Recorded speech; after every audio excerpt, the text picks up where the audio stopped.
So in this little video, I'm just going to see if I can bring this simple charcoal sketch to life with some pastels.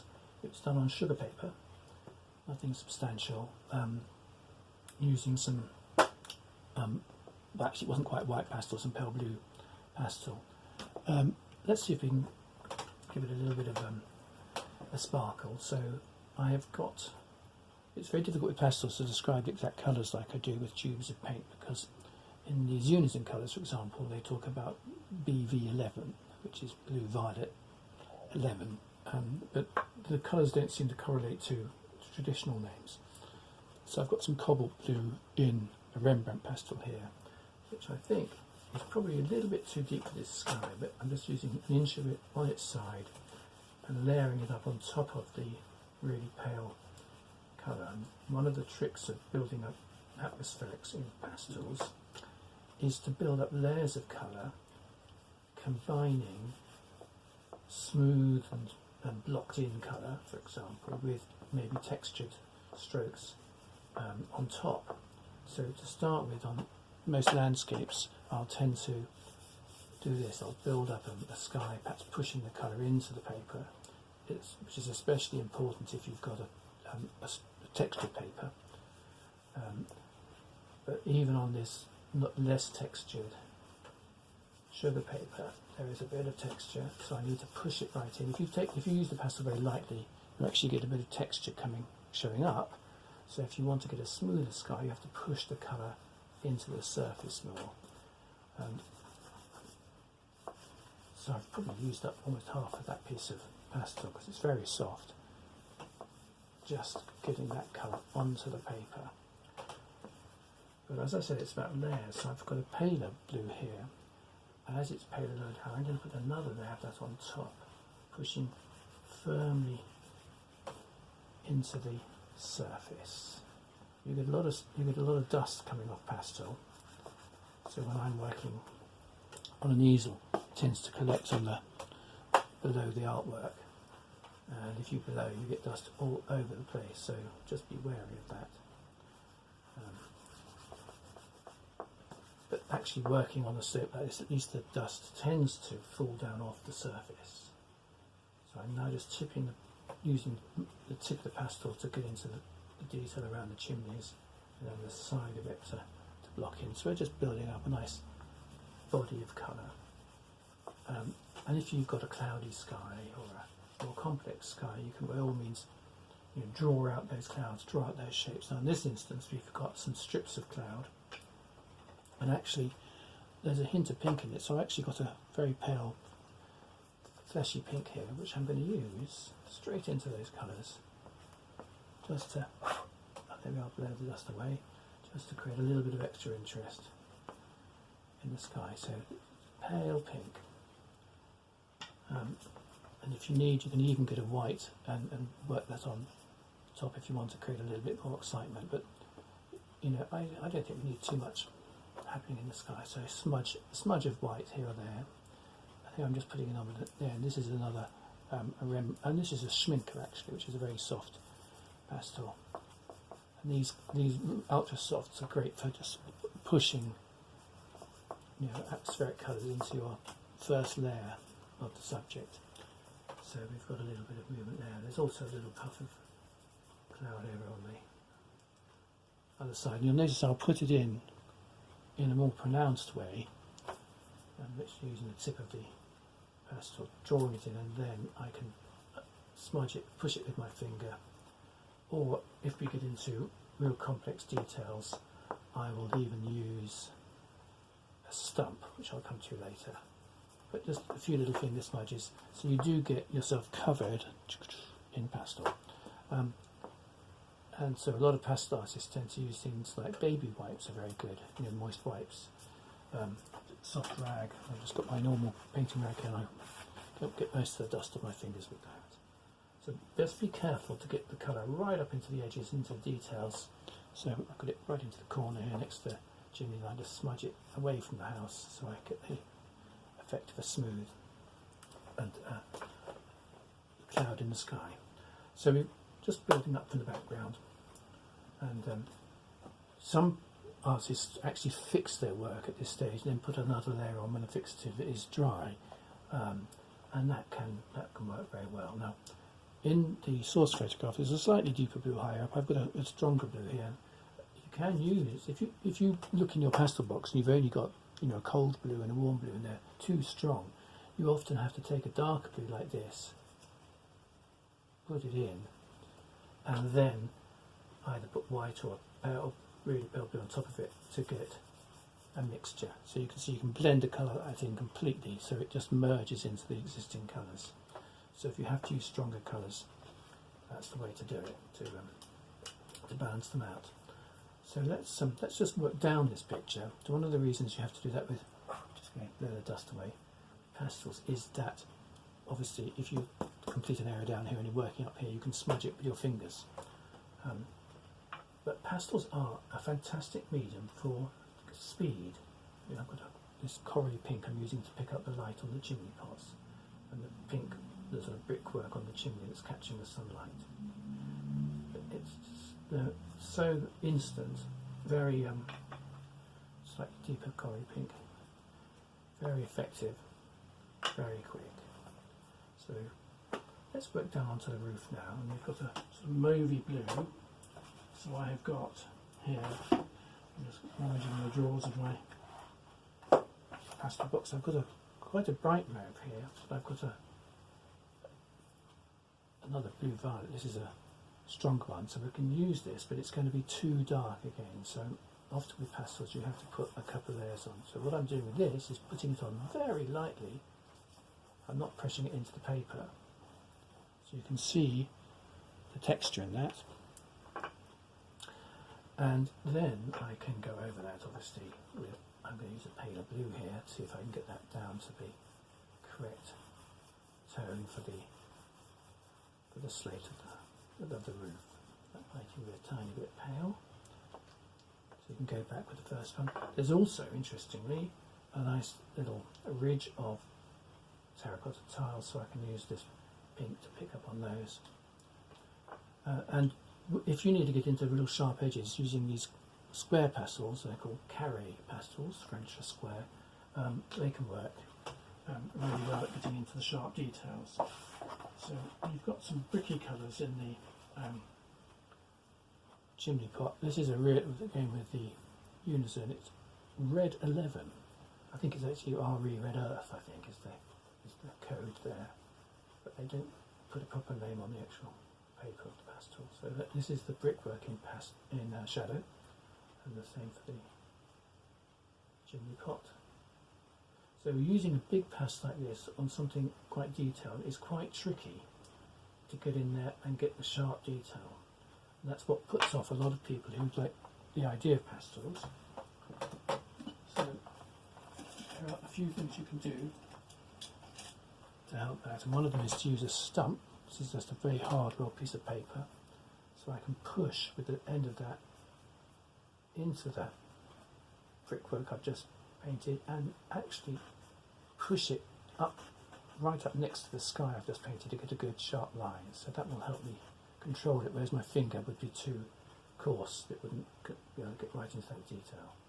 So the same on this chimney, I can use it to effectively draw with. And what I'm doing is I might be taking a little bit of this pastel off using this technique, but I'm also pushing it into the surface of the paper, which enables me to get it to produce this lovely sharp clear line where I need it. So you can get really high detail with pastel if you know how to do it and you've got the right tools. So I'm literally taking a little bit of that red and going sideways for the corbelling on the side of the chimney stack. So we've got a bit of colour going on there. The actual paper colour, this sugar paper, is not unlike the Cottage wool colour, so I could leave it. But we've got, if you look at your photograph, we have got a lot of shadows in the stonework. So for those, I've got these tinted charcoal pencils, and you could either use charcoal pencils like this or pastel pencils to produce these details. So I've got one here, and all of these are pretty dark. They're not bright colours at all, but they give me sort of greeny browns and ochres and so on. But for doing a bit of this detail, perfect. You can get all the little shadows. I can get into the sides of the windows here. I can get underneath the guttering here. I can use them for the gable ends here. So, nice combination. I can also add a bit of extra shadow to the pastel up here. So drawing into the pastel, they are soft enough to go on top and combine with the other colours. And in fact I can even sort of hatch over this red earth. It's a bit bright, I can just knock it back a little bit with these charcoal pencils. So quite a handy little tool. That gave up as far as it should go. Come down this one. Very satisfying. It sort of bites into the surface very nicely. So again, it's having the right tool for the job. So shadows inside these windows. And it means you can get right up into the angles. And even when it comes to it, I'll use them to hint at the individual window panes.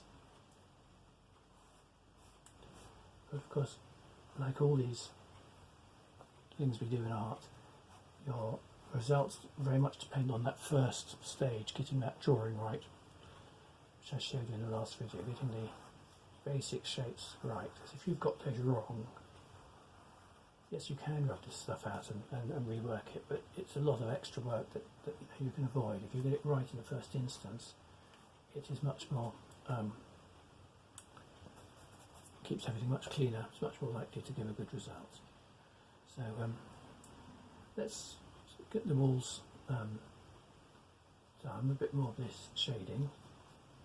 So I could spend a bit of time doing that, and the other thing I could do is just pick out slightly different colours in the stonework. So I've got this pinky pastel as I was using for the brickwork in sunlight. I can use it for picking out a few of the stones and just making the whole thing a little bit more exciting.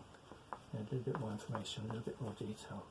And again, having a square end, it picks up on the square stonework. So don't forget, when you draw in these little courses between the stones, and they're all different sizes and shapes, but you've still got to follow the perspective of this wall, this angle, which slowly will flatten down. By the time it gets to my eye level, it's a horizontal. So this light it's horizontal, but there it's an angle to the tops of those, the window and the door, and again up at the gutter and the window level, and up at the ridge, even deeper an angle. So we get those angles. Don't vary from those angles. If you get them right in the beginning, make sure you stick to them so you can build them up. You can also reinforce the stonework in this wall, garden wall in the foreground. The same tools. Plus, if you use these and then pick out some other colours in the stonework, you'll get you can soften the effect. If you think that the courses between the stones are too harshly depicted, you can use the pinky colours and the buffy colours. I'm just going to have a little rummage and see if I can get some pale ochres in my chest of pastels here.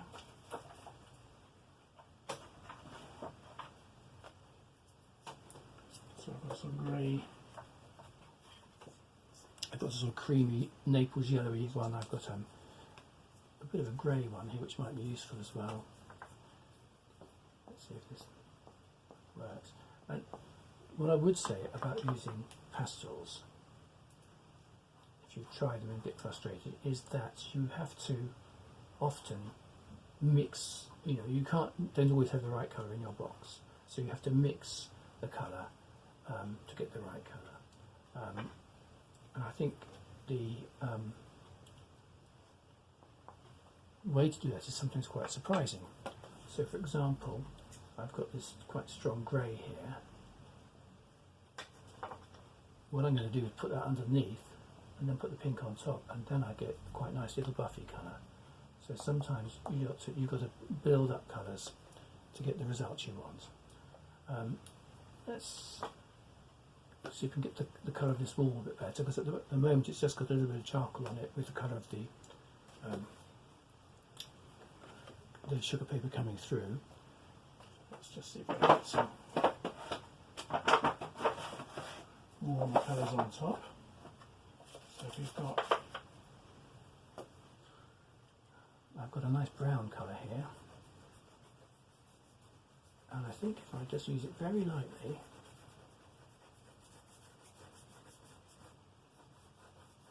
using the edge of it, so that I can really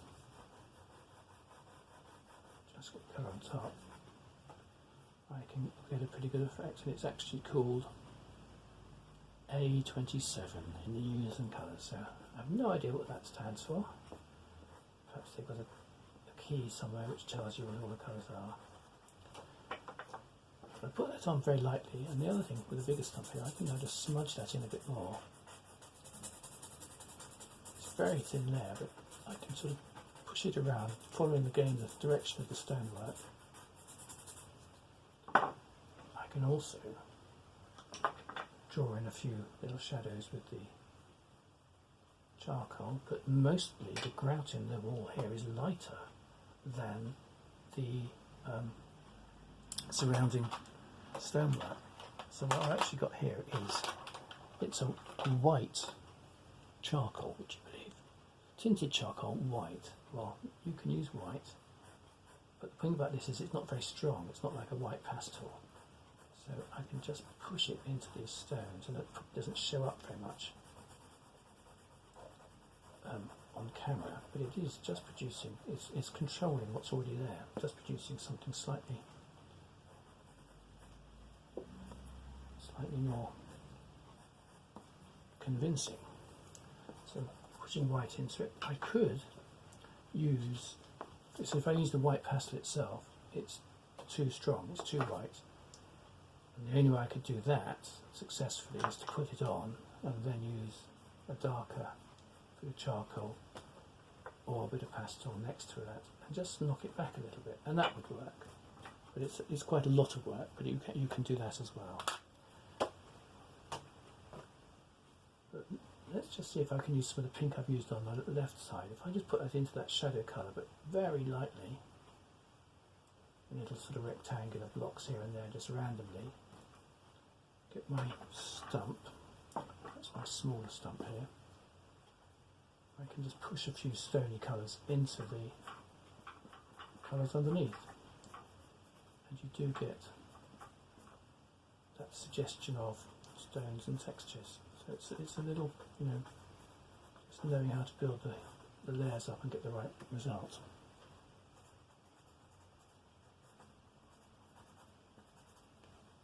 Another simple trick is, if you want to put something lighter in and the white pastel is too strong, you literally can pick up some white on the tip of your stump and push it into the wall, and this is actually a bit more successful, because to start with it looks a bit bright, but if you just keep pushing it, smudge it in with the base colours that are in there, it's starting to pick out individual lumpy stone shapes. So you can do that with a lighter shade, you can do it with a darker shade. I've got quite a dark brown here, but just a few little darker stones amongst the light stones, and it's starting to look very bumpy and knobbly, which is what we want. But again, we're following the texture of the direction of the perspective and the photograph to get this effect. So we get a nice stony effect on that wall. This is only a very rough sketch, remember, so let's move on. Let's just create some surroundings. The windows, by the way, you can do a similar thing to the stonework. Just getting a pale blue here. and you can pick out individual window panes. Well, that's difficult with a big pastel. So what you do is you pick out the whole window, and then you go back into it with the white. Now this white, I'm suspecting it's going to be a bit too clumsy to do it properly. But you can, it's not bad. You've got to watch where the end is actually hitting the paper, and then you can probably pick out individual window, glazing bars, etc. This requires a bit of practice. And if it doesn't work with a big one like this, well, the simple answer is to get you can get smaller carrier pastels, which would be able to do that more accurately. But if you've done pretty well like that, but not perfectly, you can again use this little technique with the pastel and the stump to draw back into the individual panes of glass. And even you can do this if you're really stuck. So I'm putting white on the tip of my stump, and then I can put that into my window frames and draw a little bit more accurately. It takes a little bit of time, but it does work as a technique. But, let's just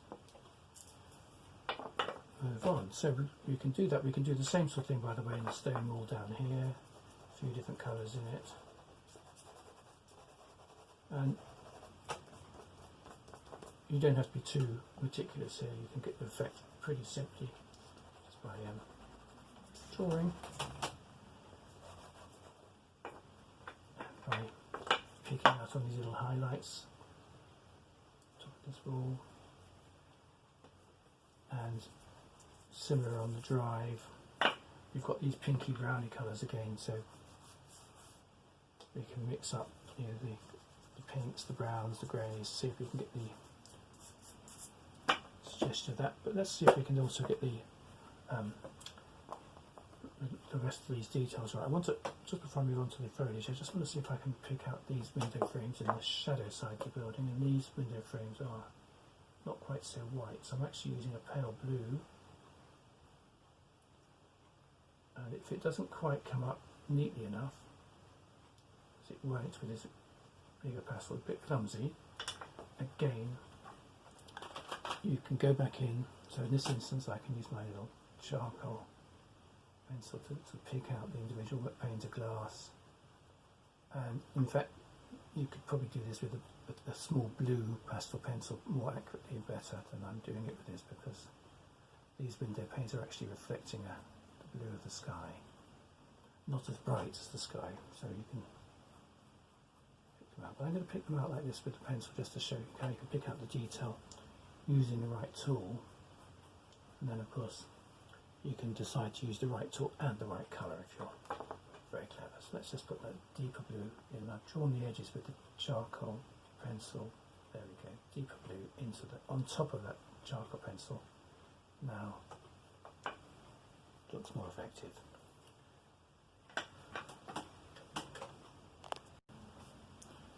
So I've now got myself a BV16, which is a purpley blue for doing the shadows across the drive here, and it is really quite purple, so you can be figures as well, shadows from them. And I'm going to put a bit of this purple in to where all the shrubs and the bushes are, because it's going to be a really useful shadow colour to put on to start with, so that the greens can pick up on that colour. So it will give it a little bit more sort of zest and whatever. So that's a sort of underlayer of colour. And now I'm going to pick out some yellows and greens. I say yellows and greens, and I've found some really nice yellows and greens. So I've got what I would call a lemon yellow, A10 in the unison, a sort of lime green, green 34 in unison, and then I've got a olive green dark 12, or DK12 it's called, and then I've got a real blacky green DK7. So I've got two greens, two yellows. Well, one of the yellows is a lime green, but I've also got this beautiful sort of reddy orange, bricky orange colour, which is going to be helpful because you've got something growing in the garden down here, which is really catching the sunlight. So perfect to provide a nice little warm sort of puddle of light down there, and I can also use it for the I'm not sure what they are, sort of dried what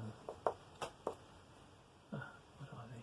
Dried grasses anyway. There's some lovely reddy colours there. So it just provides a nice balance with the bricky colours of the chimneys and with warm colours. We've also got a little orangey top to the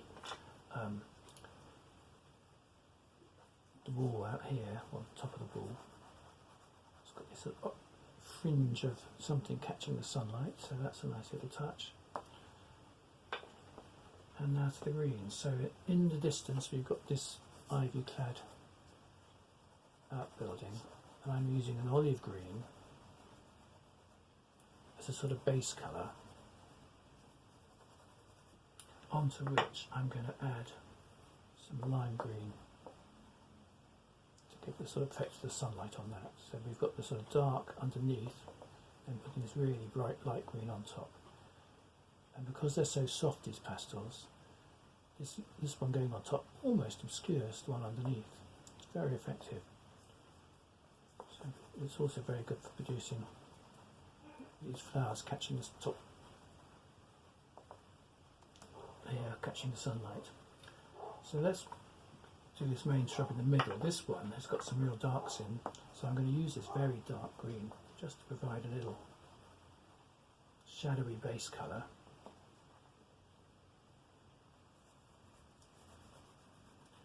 And remember, I've already got some charcoal on the surface here.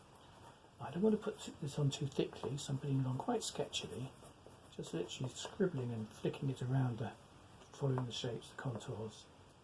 There's also a dark, I think, privet hedge in the garden, so in shadow, so that's going to be a good base colour for that. And then I can put some next olivey green on top of that. Going out a bit further, let me stroke, and I'm sort of just following the direction of the growth of the plant, so just pushing outwards in these sweeping strokes, and then I can follow that up with some real lemon yellow highlights. Just using again the end of the pastel to sort of scribble on top, build up a bit more. These don't have to be solid, we're actually seeing through some of this tree, we're seeing some of the colours of the stonework beyond it, so you don't have to make this a totally solid colour.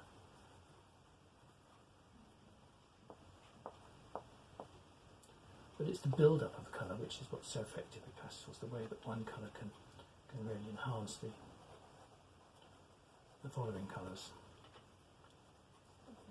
You can also use completely opposite colours, like these pinky browns, or sort of pinky red is opposite to the green that we're using. But there are little bits of this sort of browns really catching the light inside there as well. And there are also little twigs catching, with a bit of the pink, so we can give form to that very, very easily. And then you just pick out, in the dark areas of the green, you just pick out a few little highlights. And in the light areas of the green you can do the opposite, put out a few little darks. And bit by bit, using these two greens and two yellows. Some more yellow to the left.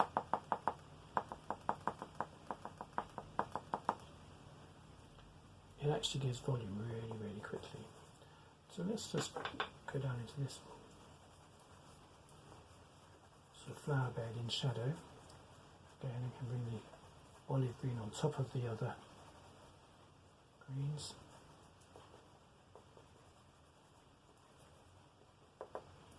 Lots of it in between twigs here, leaving some of the pinky reds, flashes of light catching his ivy on top of this wall.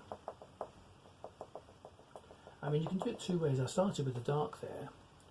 Let's do it the other way around here. Let's put some light and then chase that with some darks. Generally speaking, dark to light is the most effective method, but occasionally, you know, try it the other way around, and especially if there's lots of light, well, put it in and then you can follow that with all the shadows.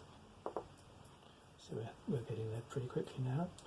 Tangle of stuff in the foreground, well, there's all sorts of colours going on here, quite yellowy colours. So I've got this very pale A7, I think it's a sort of Naples yellow, I'd call it. Just going to pick out some of the highlights on the edge, and then with that reddy colour I'm going to put a little broken strokes down here, because we've got lots of grassy colours down here, lots of greens, but if you look carefully you'll see there are lots of yellows amongst them and there are lots of pinky browns amongst them. So let's put this pinky brown in, and then we can put in some very pale strokes of the lightest yellowy colour, the lime green. Just drawing on top of it and slowly build it up. And I think I'm just going to look in my books for another green, see if I get a softer green.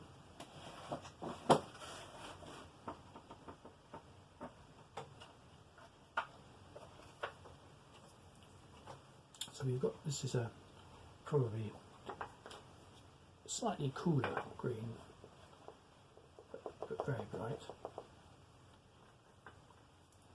And then if I put the few little touches of this olive green in, creating a sort of shadow. So I'm doing it again, I'm putting the light colours in first and then very delicately putting shadows amongst them.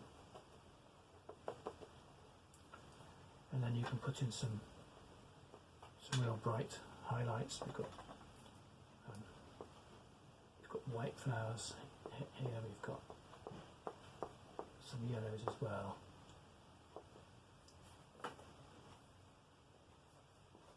Go back into those browny twiggy colours. Just keeping your colours clean is a huge part of it, and occasionally, you know, on that note, you know, if I put my finger in there and smudged, I would lose it. So if I want to just change anything or push anything around, get a stump, and you can sort of draw into these areas, connect them up if they're not quite connected by how you want them, and you don't want to get too much more pastel in there. There we are, just the tip of the stump just connects everything up perfectly. So, just got some figures to do over here. T-shirt in shadow. Well, let's go for mauve. Probably too dark. I can lighten that with some pale blue.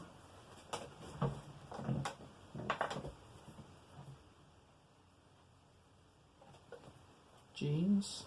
Well, deeper blue. But actually, I'll need some, probably put some more charcoal in there. One leg catching the light, pale pink. One leg in shadow, so we've got this terracotta red. Just a bit more dark on that.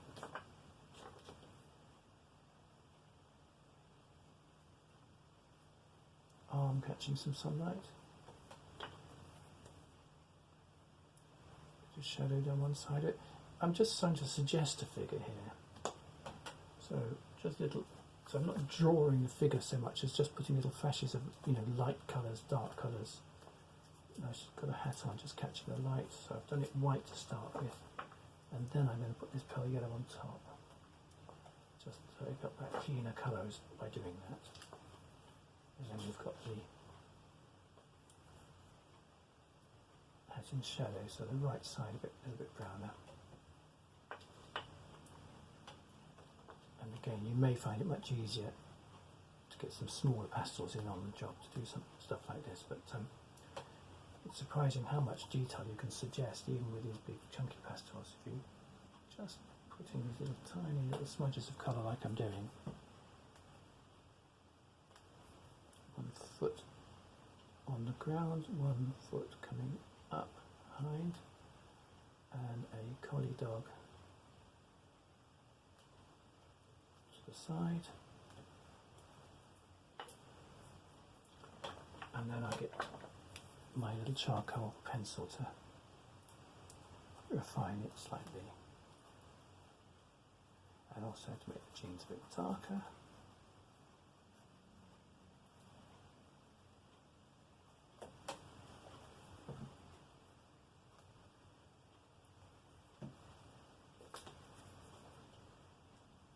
Light on the shoulder, but I think for a sketch, maybe a few little more stony bits, who knows, maybe a signature required, but for a sketch, that's all you really need. You don't need to do everything in really crisp, fine detail. So let me bring it closer. And you can see whether the detail is sufficient or not.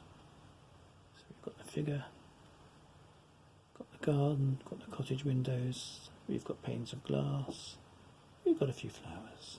Thank you for watching.